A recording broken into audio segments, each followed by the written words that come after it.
வந்து பல பிணங்கள வந்து இந்த இடத்துல தான் புதைச்சிருக்கேன். 100க்கும் மேற்பட்ட பிணங்கள் வந்து நான் இங்க தான் புதைச்சேன் அப்படின்னு சொல்லப்படுற அந்த நபர் வந்து அடையாளம் காட்டப்பட்ட பாயிண்ட் 13 அப்படிங்கிற ஒரு இடத்த வந்து ஆகஸ்ட் 6 அன்னைக்கு விசாரணை செய்யலாம் அப்படின்னு சொல்லி வச்சிருந்தாங்க. அந்த 13வது இடத்த விசாரணை செய்ய இருக்கக்கூடிய அந்த நிலைமையில இந்த தடவியல் விசாரணை வந்து முழுசாவே தடை பண்ணியிருக்காங்க. இதுக்கு காரணம் என்ன? இந்த விசாரணை வந்து கடந்த 2 நாட்களாகவே நிறுத்தப்பட்டிருக்கு.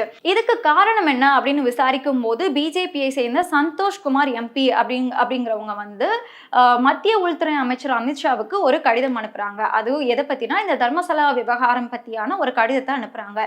இந்த விசாரணையை வந்து மாநில அரசு கிட்ட இருந்து எடுத்து மத்திய அரசு வந்து இதுல விசாரணை மேற்கொள்ளணும் அப்படிங்கிற மாதிரியான தகவல்கள் வந்து அந்த கடிதத்துல இடம்பெற்றிருக்கு. இந்த கடிதத்தை பெற்ற உடனே அமித்ஷா வந்து ஒரு மீட்டிங்ஸ் எல்லாம் வைக்கிறாங்க. அந்த மீட்டிங்ஸ் முடிஞ்சதுமே இந்த விசாரணையை வந்து நிறுத்தி வச்சிருக்காங்க. ஸோ இதுக்கு காரணம், இதுக்கு பின்னணியில வந்து அமித்ஷாவோட இன்வால்மெண்ட் இருக்கு அப்படின்னு சொல்லிட்டு மக்கள் வந்து சந்தேகப்படுறாங்க.